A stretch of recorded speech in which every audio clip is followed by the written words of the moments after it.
Hi there. Welcome to a Bonzoleum video. Today's subject is Walking on the Moon by the Police, which, by the way, was originally, I think when Sting wrote it, I read an interview somewhere where it was walking around the room. You know, sometimes you don't necessarily have all the words done when you're working the tune out, so you just kind of say what goes. You know what I'm saying? It's kind of like a scat thing. Kind of like with the Beatles. Yesterday was Scrambled Eggs. Scrambled eggs, all my troubles seem so dull. That's really.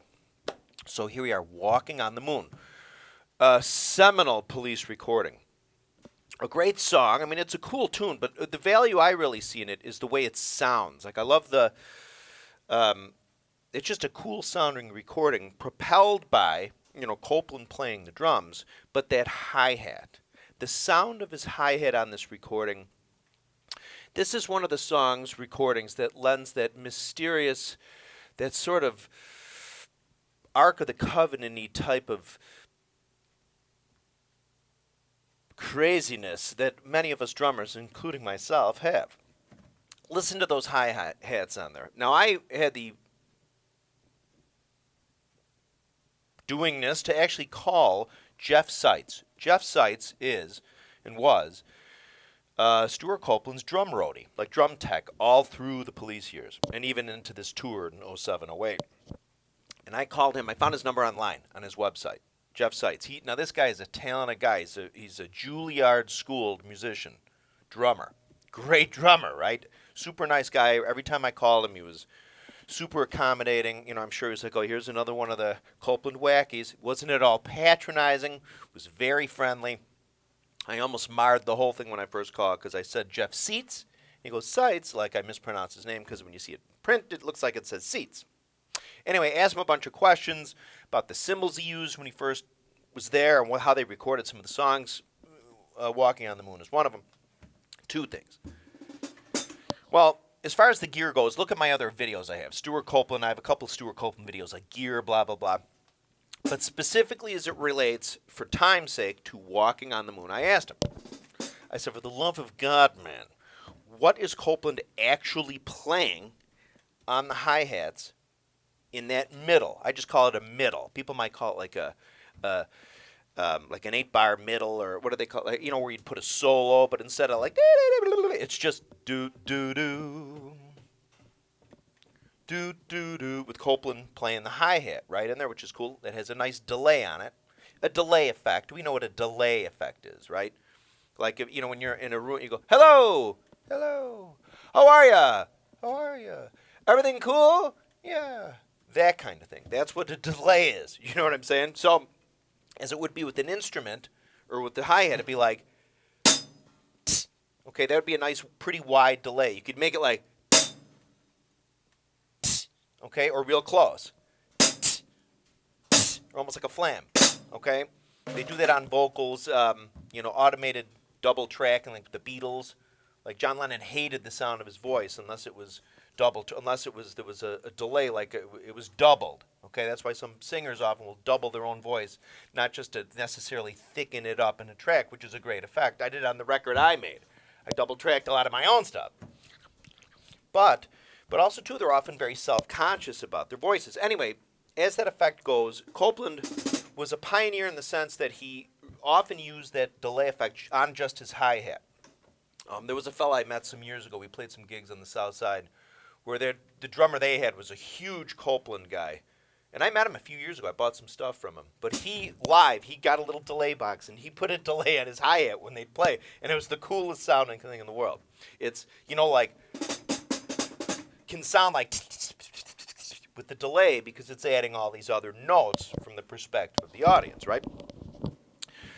As we go with Walking on the Moon, so what you hear there is you do hear a delay. Like you'd hear, you can hear like when you hear a delay, you'll hear like,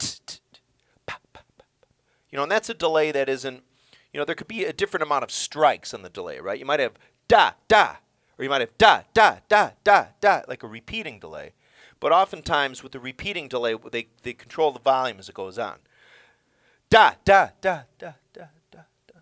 Do, do, do, do, do, do. Echo, echo, echo, that kind of thing, right? But specifically on Walking on the Moon, the delay occurs I always thought it was in, sometimes the theater of what Copeland would do on his delay, at least on studio recordings, was he would run a delay in the studio field. The studio field.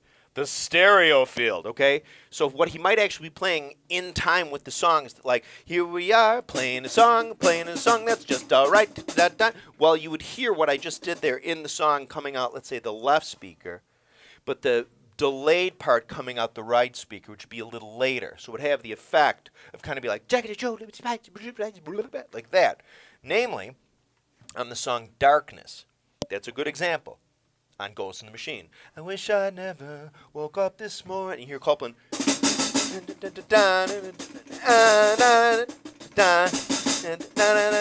Well, he's playing that along to the tune as they do it, but they run a delay of the exact same signal from to the right speaker at a delay. Maybe like, I think they quote delay specs in like milliseconds. So say, well, a 300 millisecond delay. I think that's a common one, right? So in Darkness, you can hear that. Pull up in another window right now, Darkness.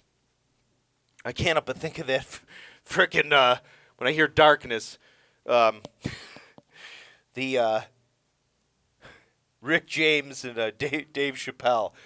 He's gotta see this. Chappelle is a comic genius, man. Anyway, I know I don't mean to be inappropriate, but it's funny. You know, it really is. But just when I hear that term. But Darkness, okay? Think of Darkness. Listen to that. You'll hear Copeland playing like live in real time on his hat, but then jump back and forth between the left field and the right field. You hear exactly what he played being pumped out and then the right speaker just a half second or less later, okay? Also, too, in I Burn For You, which was never on an official Police record, but it's a song Sting had written and recorded years before the Police. The original, he recorded a version of that song with his band, what was it, Last Exit, which you can find on YouTube. It's really, it's almost, the drummer's playing like broken jazz time on it. It's really, really cool. And it's kind of a lo-fi recording, but in a really neat way. And the video, this person synced the video with, Sting did some acting things back in the day. There was a video, I think, Brimstone and the Treacle, I don't know. But they take some shots from that, and this person makes a video about it. Really cool. If you can check that out. I Burn For You, Last Exit. Anyway, but when the Police set about to record it, what they did was there's kind of two parts to it. There's a versy part and sort of a repeating sort of ostinato of melody. Then it goes into this ba-da-ba-da-da-da-da-da-da-da, which you'll recognize because when Sting did I Burn For You with his solo band in '85 after he left the Police, or at least officially didn't say he was not in the Police anymore, Omar Hakim plays a solo on the... when you see Omar Hakim with Sting live in Paris back in '85 playing that solo, he's playing that solo over I Burn For You, okay? But when the Police made the stab at recording it, what Copeland did is he played along to the da-da-da-da-da-da-da-da-da-da-da, kind of playing like March Philly stuff. Like just kind of going along, but what he did is what he played in real time to the song is piped through the left speaker, but then there's like a half second or less delay, and this exact same tonality is also pumped out the right speaker at the listener. So it's like honest to God, and it's a really neat effect. There's just a couple points in there that he stumbles a little, but it is really neat. So check that out. Darkness, I Burn For You. You can see the effect. Back to Walking on the Moon. This is going to be a long video because I think it's very important. I think this is one of these classic Police recordings. And this is just important. It's really interesting because I finally figured this out. But anyway. So, in the Walking on the Moon delay that he has in the hi-hat, it always threw me off because Copeland had always put these delays in a stereo pan, left to right, or right to left, or whatever. The delay here isn't in a stereo pan. It doesn't move from the left to right. I mean, the stereo pan of the hi-hats might not be 50-50 in each one, or, you know, the hi-hat is in both fields. It might be 60%, 40. I mean, my point is any delay that happens doesn't move to the left to the right or right to the left. It just exists like in a room, like da, da, do, do. But the difference is that the delay signal that you then hear, so instead of the delay, what I'm doing with my mouth, which the delay box or the device in the studio then delivers sonically after it being pumped into the delay and then fed back out, isn't the exact same signal. It's not, like I said, it's either a reprocessed signal, it's definitely, if it's anything, it's definitely very EQ'd. Like the original hi-hat signal, I mean, the hi-hats are bright, but they're very EQ'd. I mean, there's not a whole lot of low end in the EQ on them. They crank up the high end and the EQ, or they definitely roll off. They get rid of the low EQ, so you don't hear like boxy do sound in the hat. You just get a nice clean sound. But the signal that's pumped through in the delay is a different tone. And I don't know if it's just EQ they did and then some reverb. What it might actually be, and this occurred to me later, it might actually just be the reverb send. Okay? Like what happens sometimes, if I'm sitting here going like, if you drench these drums in reverb and I start going, and if you play that back with a bunch of reverb, it's like, but there's a way to pull out the drum signal I'm actually playing and leave in just the reverb effect. So instead of you might hear, it sounds like a ghost, kind of. Honest to God, I know that sounds crazy, but diehard recording dudes, you know what the hell I'm talking about. That delay echo sound that comes out might just be the reverb sound. It might be, I don't know. Or it might be this signal that's being pumped in, just EQ'd, get all the upper frequencies out, just crank the mid-range, maybe put a bunch of reverb on it. I don't know how they achieved the delay or the echo sound that comes after the fact is out of the scope of this video. It doesn't matter. What is in the scope is then what patterns he is playing, which then are repeated via echo, which then result in a final thing that we then listen to and then obsess about on the police records, namely Walking on the Moon. Okay? So what I'm going to do, I'm going to check the camera real fast, because this baby runs out of memory because I talk so much. So hey, there might be an edit here. Shit. Me, shing, chung, chung, chung, chung, chung, chung. Ah, I'm back. Okay. So here's the thing. Now, we know Walking on the Moon, right? And the part I'm talking about, if after all this time in this video nobody knows what I'm talking about, which I know they do because we're all drummers and we just love music so much. We know this part we're talking about in Stewart Copelandville. Even all the modern younger drummers today love Copeland. He's still in the top 10 of all their lists. Again, I made that Dear Stewart Copeland video a year or two ago. That is, say, listen, dude, you're still alive. All the other legends, most of them in Rock Drummerville are dead. You're still alive. You got your Sacred Grove all wired up. Bring that Neve out or your console. Sit there. You can make a 20-part video of each record, what you did on each. You know, when we recorded this song, like a VH1 classic albums, except just kind of dedicated with Copeland to what he did with the drums. They could also do them with Andy Summers and Sting, but on their time, we could do this with just Copeland. Okay, Stewart got Tama and Picey to pay for it. Probably make some cash on that. You could rent these out. You'd rake in the cash. This is what I said in the other video. Anyhow, as it relates here, I'm going to then try and do what I think Stewart Copeland would have been great if he did with Walking on the Moon. I'm going to do it here because I think I figured out what he's actually done, so I'm going to do it. Okay, so we all know in Walking on the Moon that middle eight. Call it a middle eight or where the solo would be. So you have the whole song. So the song starts.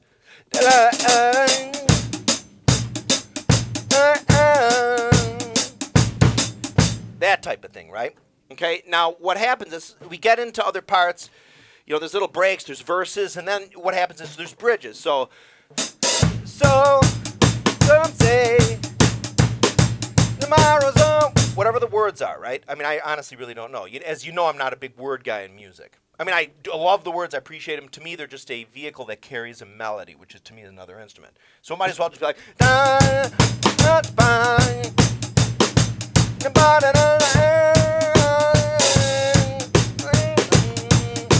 I may as well play.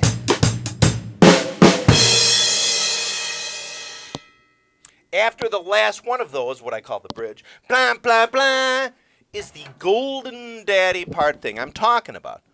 Blah, blah, blah, and it sounds like this. I'm going to do it with my sound effect mouth. Boo, whip. It sounds like this.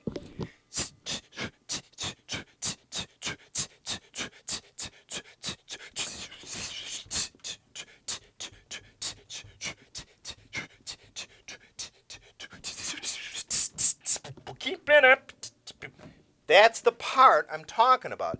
This is like it is a golden, almost sacred piece of recorded music that we drummers adore. Okay, so what happens there, even though it sounds like what I just did, I mean, no, and if I were to play it, and this would be how I normally would have played it, like I was at one point going to make a cover of Walking on the Moon, but it would be, if I can find one where the drums are really low in the mix, I will. The drums are really prominent in this, and I just feel like, anyway, but so here's the deal.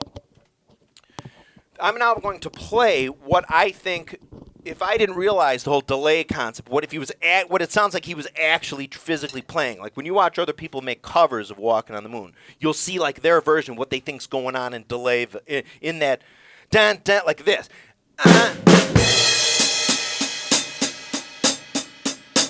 Like if you're actually playing it, okay? Now specifically here, I'm going to entertain the thought of, sonically, when you listen to it in the song, it sounds like it literally goes,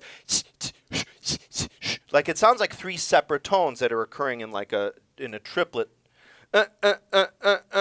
thing, right? That's what it sounds like.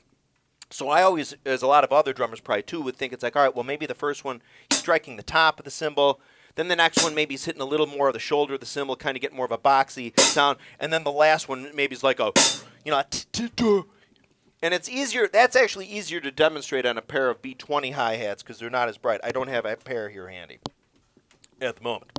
So, essentially, so then let's say I'll play the whole pattern. Okay, now bear with me here because my open-handed technique isn't so hot when it comes to paradiddles and double paradiddles, but like this. So,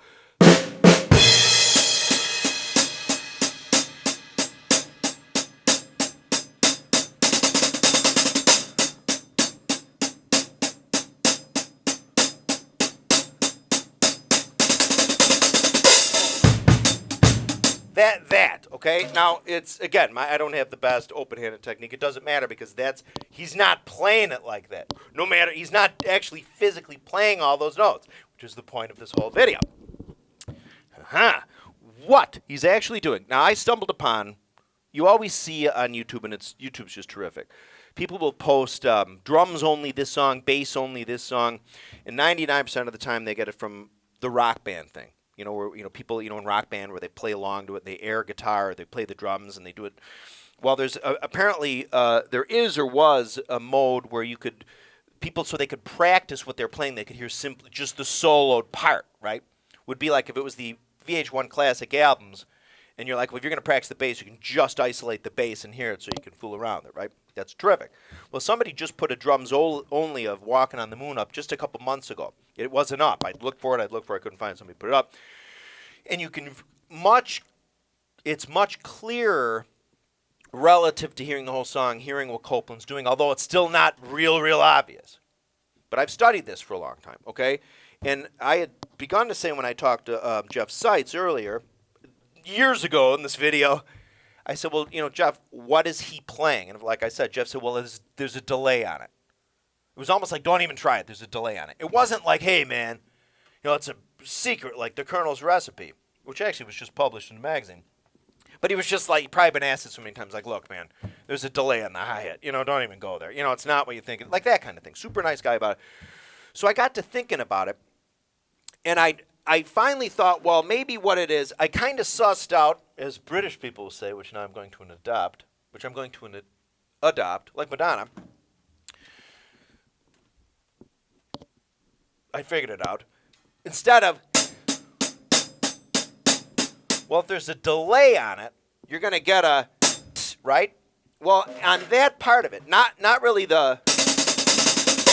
not that part. That's a little harder. That used to throw me off. But this one, it was a little easier to figure out. Well, I was like, wait a minute. If there's a delay, the only thing I had to reconcile then, as I said earlier, was the sound of the delay that came. It's not the same sound. It's not, like I said, it's not, right? It's like, that's really kind of the delay. The signal that comes as a delay has a totally different tonal characteristic to it. Almost like this. I just thought of this. So like, you kind of hear like hear that sort of boxy, my hand hitting more cymbal and giving it more of a, like that. It sounds more like that. Okay? And as it would be played, when you hear the, it sounds like this. Now, give me a minute here because I'm not obviously the best coordinator. So, like,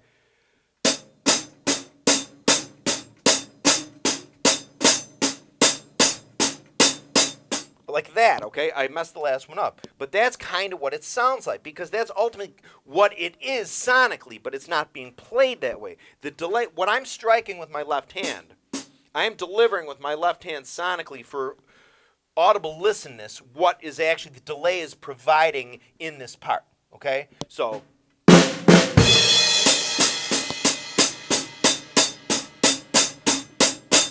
okay? So instead of him smacking his hand there and almost bleeding like I'm about to, the delay is doing that. This part, but so then if you notice, then if he's playing, my right hand is playing what he's actually playing, which is just 2 notes. Whoop. That's all he's actually physically playing in that part.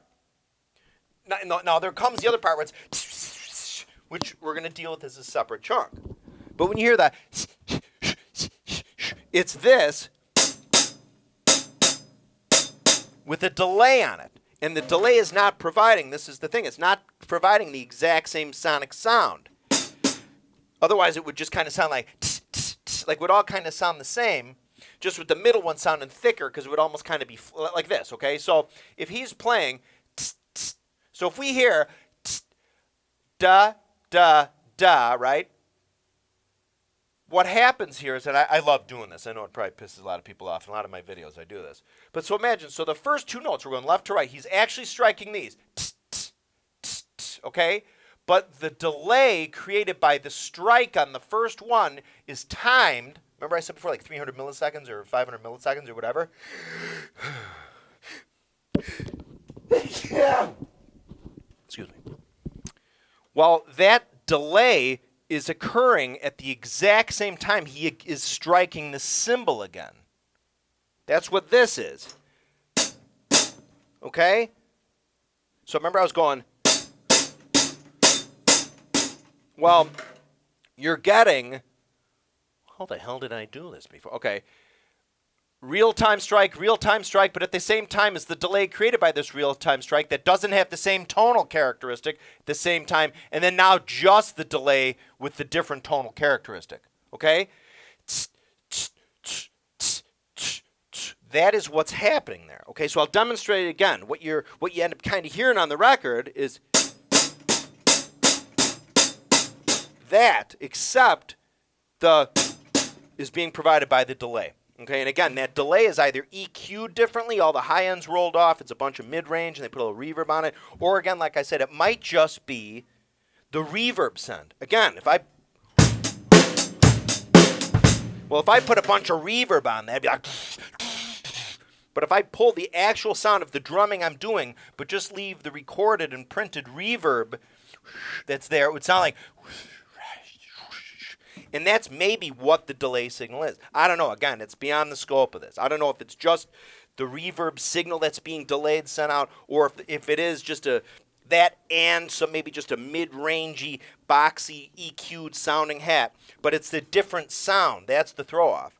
The delay is a different sound, and that's what gives it the cool thing. I'm going to check this camera again, because this is a long video. Okay, now here's a quick thing. A lot of drummers have different skills of listening to things time-wise or time signatures or reggae. Not everybody everybody understands it the same way. So here's a little thing. In reggae, right, just a quick primer on reggae, typically what happens is instead it's like 1, 2, 3, 4, 1, 2, 3, 4, 1, 2, 3, 4. Like the 3 is treated as kind of like in other places it's like 1 and 2 and 3 and 4 and 1 and 2. In reggae it's like 1, 2, 3 and 4 and 1 and 2 and 3 and 4 and 1 2 and 3 and 4 and 1 2. That's kind of the whole gist, sort of, right? And if you want to go look up in a parallel window now, Jules Holland of the band Squeeze went and interviewed the police in Montserrat in 1981, in June of 81, when they were recording Ghost in the Machine. And it's neat. You can pull it. If you type in Jules Holland, Stuart Copeland, or Jules Holland, Andy Summers, or Stewart, you'll find these interviews. Okay, and that was also how when you see the original videos for every little thing she does, and um, Spirits in the Material World, it's on the dime of the BBC. They came down there and filmed these interviews, and I'm sure the police were like, yeah, well, since you're here, we just finished these songs that we think are hits. Why don't you use your film cameras, and we're going to fire it around with them, we'll release them as videos. That's what happened. Anyway, so when you see those videos where they're trading hats with each other on like every little thing she does, this was all filmed at the same time. Sting is wearing like a gray shirt. Stuart Copeland, I think, has his yellow T-shirt on. He always had. Andy Summers is just, looking all like pimped out. But listen to Copeland's explanation to Jules Holland. Like, Jules Holland has to ask him questions he knows the answers to, but this is going to be consumed by like a BBC audience back in England. So the questions are probably kind of prearranged, and Copeland does his best just to explain his gear and talks about reggae and stuff. It's really interesting. But what happens is this. It applies here is to that really cool part in the middle there, the middle eight that's so neat. Instead of like just plowing your way through it, that type of thing. If you at first, if I just tell you it's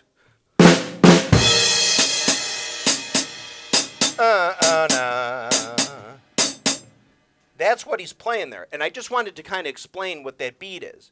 When you're playing the hi-hat there, that's the reggae upbeat, okay? So before when I was going 3 and 4 and 1 and 2 and 3 and 4 and 1 and 2 and 3 and well, the reggae vibe would be bam, bam, bam, bam, 2, 4, 2, 4.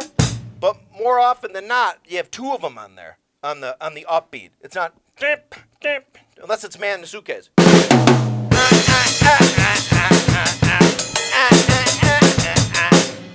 But in more slower reggae stuff, it's doubled. So instead of just 2, 4, it's 2 and 4 and 2. So 2 and 4 and 2 and 4 and 2 and 4 and 1 and 2 and 3 and 4 and 1 and 2 and 3 and 4 and 1 and 2 and 3 and 4 and 1 and 2 and 3 and 4 and 1 and 2 and 3 and 4 and 1 and 2 and 3 and understand? Boy, do these hi-hats sound great! You'd have to pry them from my cold, dead body. Which somebody might. Okay. So, but that explains, so if you're thinking Reggaeville, reggae man,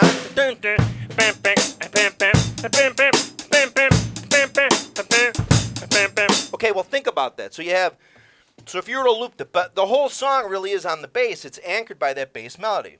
Bum ba da, ba ba da,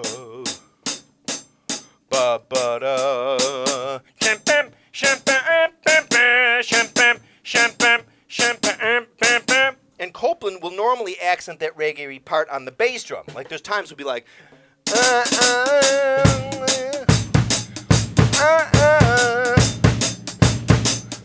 When he does that.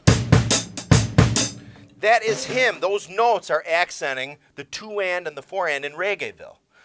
Na na na, shampam, shampam, shampam, bam, bam, bam, bam, bam, bam. But he's doing it on the bass drum. But as it applies to this middle, this so cool ultra part of walking on the moon, he's just playing that pattern just with his one stick on the hi-hat. So it'll be like, ba-ba-da, ba-ba-da. 1 and 2 and 3 and 4 and 1 and 2 and 3 and 4 and 1 and 2 and. Now remember I said I was breaking this into two pieces. The main part, the which is this, and then we're going to deal with the busier, really cool fluttery part in a minute. Okay, so that's what he's doing there. The other part is not him doing it with his hand. Hang on. It's just the delay, a different EQ'd and treated delay, or just the reverb send. Again, whatever it is. So that's what Copeland is doing. So at that first part we hear, he's just going. The delay is filling in the rest.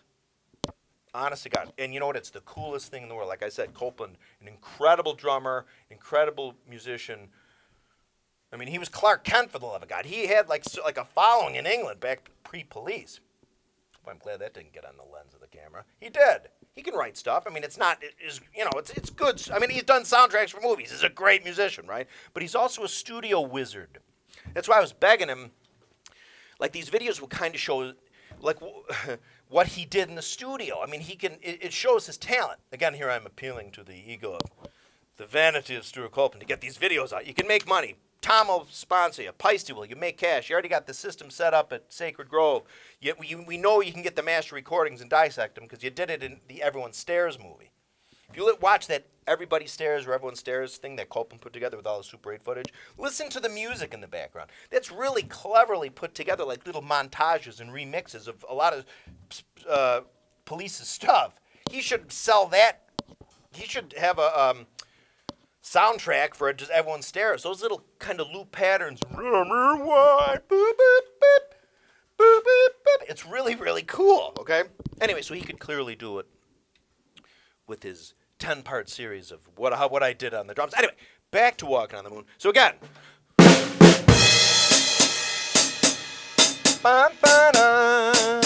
So you hear the time there?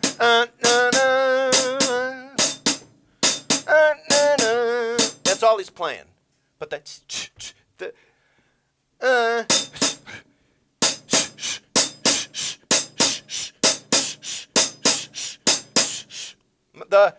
I'm doing is the delay effect, right? I know I'm beating a dead horse, but I really want to give the idea.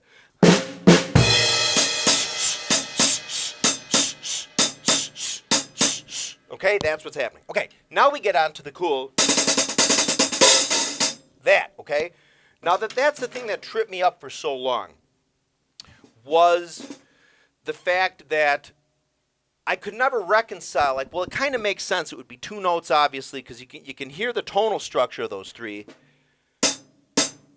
Like the second one, and the da-da-da sounds like the first, but it also sounds like the third. And then the third sounds totally like, I mean, that's why it does, because you have the reverb effect.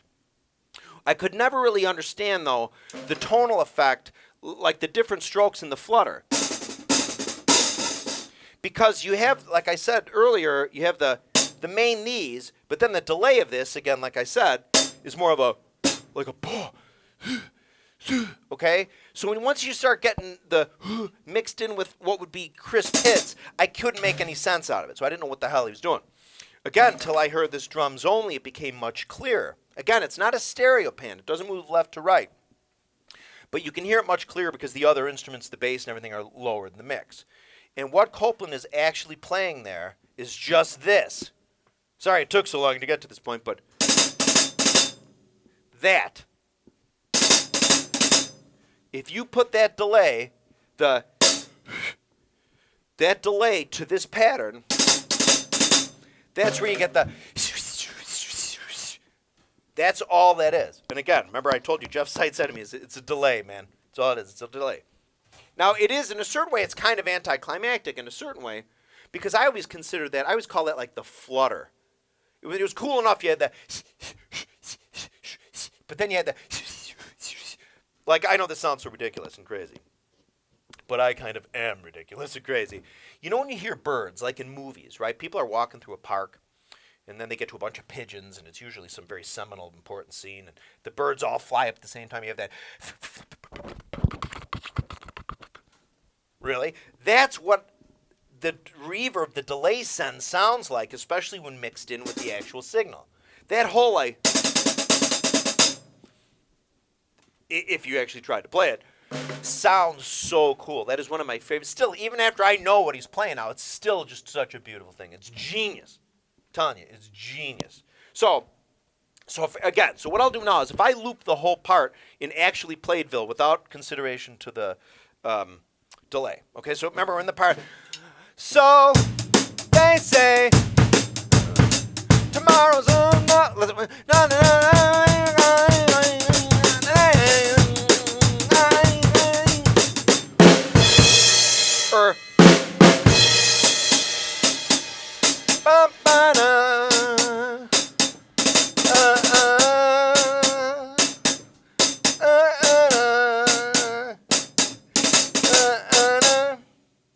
I just played there in the last 15 seconds is exactly what Copeland is physically playing on his hi-hats in the song, but then is rounded up by the delay. I'll do it again. May as well play.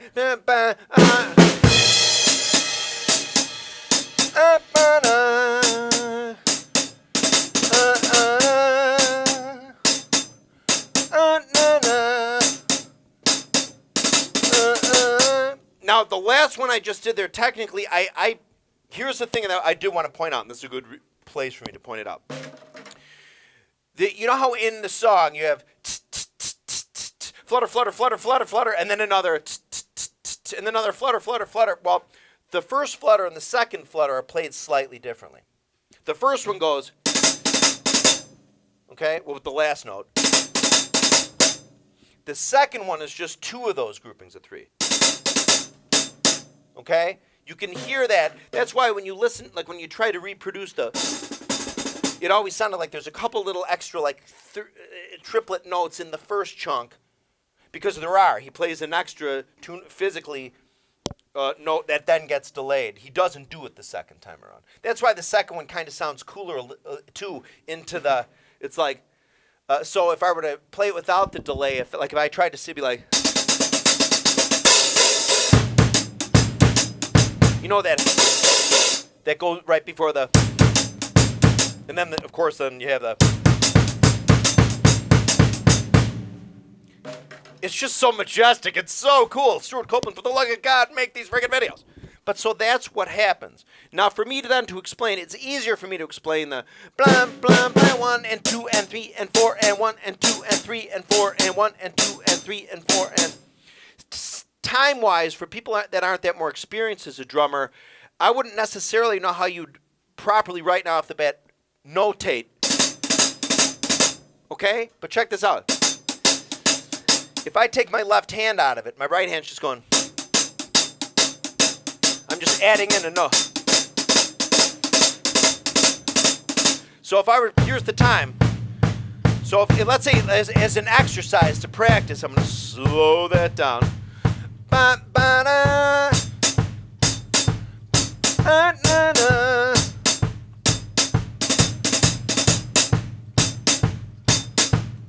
Na, na, na.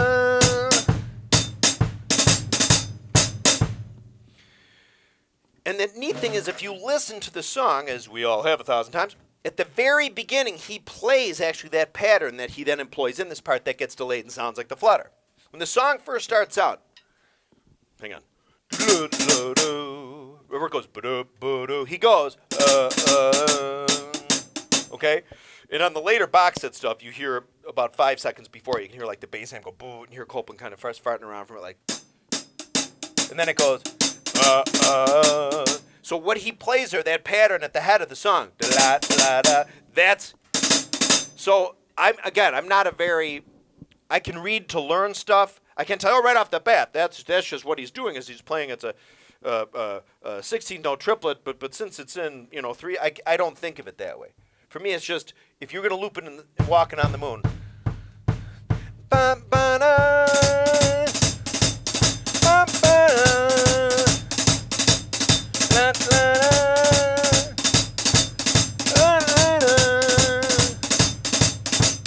that's it, okay? It's just that the first time around does 3 of those, and the second time around does 2, okay? So again, from the top. So,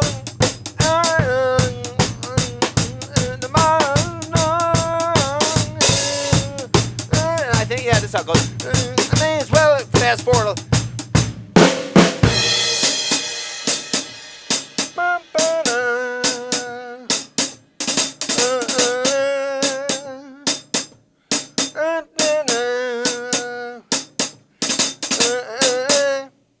Now, in all fairness, the part of the cool thing about that last one,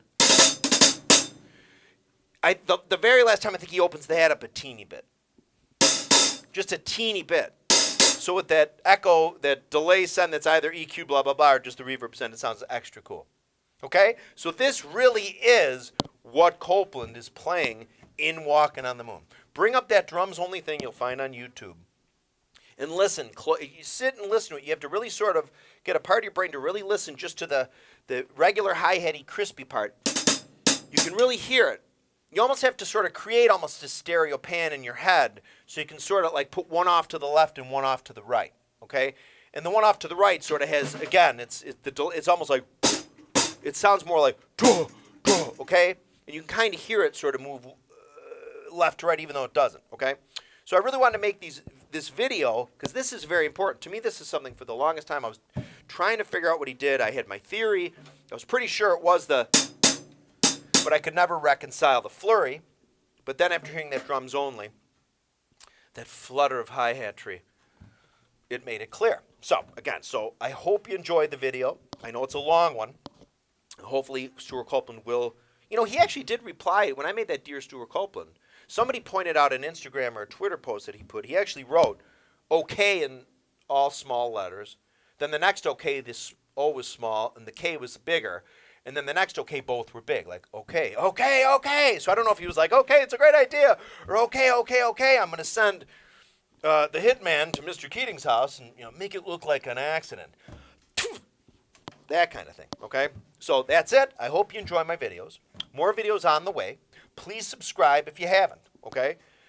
Many more videos coming. And I really appreciate people. People really seem to like my videos. I really love that they do, okay? Makes me feel good, all warm inside. Thanks for watching. More videos on the way. Peace out.